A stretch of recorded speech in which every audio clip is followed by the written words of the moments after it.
आप देख रहे हैं एकलव्य एजुकेशन सेंटर और मैं हूं केवल आपके सामने। और इस बेहद ही खास एपिसोड में आपका हार्दिक स्वागत एवं अभिनंदन है। तो चलिए इस एपिसोड का शुरुआत करते हैं और आपके सामने प्रश्न है 64 नंबर। और यह प्रश्न कह रहा है कि यदि ए क्वेश्चन में A plus B minus C ratio question में B plus C minus A ratio question में A plus C minus B bracket बंद बराबर है 4:5:9 के, तब A minus B ratio C minus B ratio C minus A का मान क्या होगा। यानी इस तरह से प्रश्न पूछ रहा है और यह एसएससी जीडी के परीक्षाओं में आ चुका है। तो चलिए इस प्रश्न को हल करते हैं। तो सबसे पहले हमें दिया है ए मतलब इस तरह से, तो हम ए और ए बी सी का वैल्यू निकालेंगे तभी तो हम ए माइनस बी की बातें कर पाएंगे और सी माइनस बी का बात कर पाएंगे। तो इस तरह से हमें ए के बराबर ए की वैल्यू निकालना होगा, बी की, फिर सी की वैल्यू निकालेंगे। तो चलिए इस प्रश्न को हल करते हैं। यानी हमें प्रश्न में दिया है ए प्लस बी माइनस सी बराबर में लिख सकते हैं 4, क्योंकि रेशियो है तो यहाँ पर भी रेशियो है। तो इस तरह से ए प्लस बी माइनस सी का जो वैल्यू है 4 दिया है। फिर आगे प्रश्न में दिया है B plus C minus A का वैल्यू 5 दिया है, यानी B plus C minus A का जो वैल्यू दिया है 5 दिया है। हम यहीं से डायरेक्ट कर रहे हैं, शायद आप समझ पा रहे हो। जब इन दोनों को हम जोड़ेंगे, यानी इक्वेशन पहले और इक्वेशन यह पहला है और यह इक्वेशन दूसरा है, यानी इक्वेशन पहला और दूसरा को जब हम ऐड करेंगे तो यहाँ पर हो जाएगा ए और ये मतलब दोनों ए से ए कट गया, क्योंकि यहाँ पर ए प्लस है और यहाँ पर ए माइनस है। फिर यहाँ पर इस दोनों को जोड़ेंगे तो यहाँ पर प्लस सी है जबकि यहाँ पर माइनस सी है। तो इस तरह से ए कट गया और सी भी कट गया। तो इस तरह से केवल बी बचा, यानी बी 2b बराबर में लिख सकते हैं 4 + 5 यानी 9, और बी बराबर में यहाँ हो सकता है 9/2, यानी हम यहाँ पर बी की वैल्यू निकाल चुके हैं। तो इस तरह से फिर हम ए की जो वैल्यू बी की वैल्यू निकल गई, फिर अब इसको और इस रेशियो को, इन दोनों रेशियो को जब जोड़ेंगे तो हमें कुछ वैल्यू मिलेंगी। यानी जैसे ही हम बी प्लस सी, यानी बी प्लस सी माइनस ए बराबर में दिया है 5 और ए प्लस सी माइनस बी बराबर में दिया है 9। जब हम इन दोनों को जोड़ेंगे, यानी यह इक्वेशन मान लीजिए दूसरा है और यह इक्वेशन तीसरा है, क्योंकि दूसरा इक्वेशन यही है। तो इस तरह से जब दूसरे और तीसरे को जोड़ेंगे तो हमें जो रिजल्ट मिलेगा, यानी यहाँ पर माइनस भी है और यहाँ पर प्लस भी है, दोनों को हम ऐड कर रहे हैं। फिर जैसे ही इस ए, यह माइनस ए है और यह प्लस ए है, तो इस तरह से कट गया, यानी 2c बराबर में हो गया 14, यानी c बराबर में 7। तो इस तरह से हमें c की वैल्यू मिल चुकी है। फिर हम ए की, अब b और c की वैल्यू मिल चुका है, हमें ए की वैल्यू निकालेंगे तो हमें निश्चित तौर पर इस रिजल्ट को हम निकाल सकते हैं। यानी बी और सी की वैल्यू मालूम है, तो यहाँ पर हम अगर पुट करेंगे, यानी ए प्लस बी माइनस सी, ए प्लस बी माइनस सी बराबर में मिल चुका है हमें वैल्यू है 4, यानी जो ए का वैल्यू है, इस तरह से ए प्लस बी माइनस सी का वैल्यू 4 है, यानी ए का वैल्यू हमें मालूम है, ए का वैल्यू नहीं मालूम है।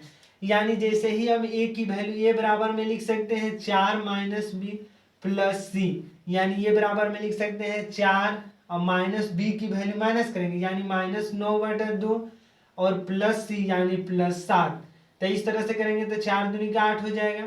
यहाँ पर जब एलसीएम हम 2 ले रहे हैं तो 4 दूनी का 8 -9 और +14 और बाटा में हो जाएगा 2, क्योंकि 2 एलसीएम ले लेंगे तो यहाँ 2 7 14 और 2 चौका 8, इस तरह से हो गया। तो 8 - 9 + 14 यानी -1, तो 13/2 लिख सकते हैं, 13/2, यानी ए का जो वैल्यू हो जाएगा 13/2। तो इस तरह से ए और बी और सी का वैल्यू निकाल चुके हैं और यहाँ तक आप समझ पा रहे हैं। अब हमें प्रश्न पूछा है कि A minus B ratio, C minus B ratio, C minus A का मान निकालना है। यानी सबसे पहले जब हम ए माइनस बी की जो बातें करेंगे, यानी ए माइनस बी बराबर में लिख सकते हैं 13/2 माइनस, अब बी का वैल्यू हमें दिया है 9/2, यानी 9/2 करेंगे तो हो जाएगा यहाँ पर 13 में से 9 को घटा देंगे तो 4 बचेगा, यानी 4/2 हम लिख चुके हैं। यानी ए माइनस बी का जो वैल्यू होगा 4/2 होगा। तो इस तरह से हमें पहला वैल्यू मिल चुका है।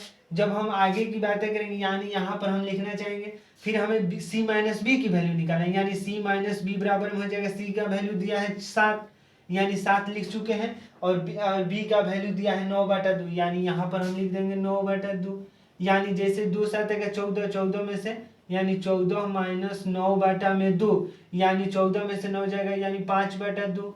तो इस तरह से सी माइनस बी बराबर में हो गया 5/2, यानी हमें 2 वैल्यू मिल चुकी है। अब हमें निकालना है सी माइनस ए का वैल्यू, यानी सी माइनस ए बराबर में लिख सकते हैं सी का वैल्यू दिया है 7, यानी यहाँ पर लिख देंगे 7 और माइनस ए यानी 13/2, तो 13/2 लिख देंगे, यानी 14 में से 13 जाएगा 1 यानी 1/2। तो सी माइनस ए का वैल्यू मिल चुका है 1/2। अब हमें प्रश्न पूछ रहा है कि A minus B ratio C minus B ratio C minus A का हमें वैल्यू निकालना है। यानी जैसे ही हम करेंगे A minus B ratio C minus B ratio यहाँ पर दिया है सी माइनस ए, यानी यहाँ पर हम लिख देंगे सी माइनस ए। तो इस तरह से हम रेशियो यानी इनकी वैल्यू हम निकाल चुके हैं। ए माइनस बी का वैल्यू है 4/2, तो हम 4/2 लिख देंगे, रेशियो है तो रेशियो। फिर सी माइनस बी का वैल्यू दिया है 5/2, तो हम 5/2 लिख चुके हैं। और फिर दिया है सी माइनस ए का वैल्यू दिया है 1/2, यानी सभी में 2 है, तो इस तरह से हम 2 को हटा देंगे। तो जब 2 को हटाएंगे तो जो रेशियो हमें प्राप्त होगा 5/4/5/1, इस तरह से जो हमें रिजल्ट होगा यानी जो उत्तर होगा 4/5/1 के बराबर। यानी ए माइनस बी का जो वैल्यू होगा 4 होगा, सी माइनस बी का वैल्यू जो होगा 5 होगा और सी माइनस ए का वैल्यू होगा 1 होगा। यानी A minus B ratio B C minus B ratio C minus A का जो वैल्यू मिल चुका है निश्चित तौर पर 4/5/1 के बराबर होगा। यानी कहीं पर अगर विकल्प में दे भी देता है इस तरह से यानी 4/2 रेशियो 5/2 रेशियो 1/2, तो यह भी सही हो सकता है। लेकिन आइए एक बार हम विकल्प को देख लेते हैं क्या आखिर इस 64 नंबर प्रश्न के विकल्प में 64 नंबर प्रश्न का विकल्प नंबर डी में दिया है 4/5/1, यानी विकल्प नंबर डी निश्चित तौर पर सही है। शायद आप देख पा रहे होंगे 4/5/1 और 64 नंबर प्रश्न है। तो इस तरह से हम 64 नंबर प्रश्न को हल कर चुके हैं, उसका विकल्प नंबर डी सही है। तो आज के इस बेहद ही खास एपिसोड में बस इतना ही। अगर वीडियो अच्छा लग रहा है, कुछ सीख पा रहे हैं इस वीडियो के माध्यम से, तो हमारे चैनल को कर दीजिए सब्सक्राइब, ताकि हमारे द्वारा अपलोड किया गया हर वीडियो आपके पास सबसे पहले पहुंच जाए और हम तथा हमारी टीम भी ये उत्साहित महसूस करें कि यूट्यूब की इस दुनिया में कुछ अच्छा कार्य करने। तो हमें दीजिए इजाजत। धन्यवाद। Thank you.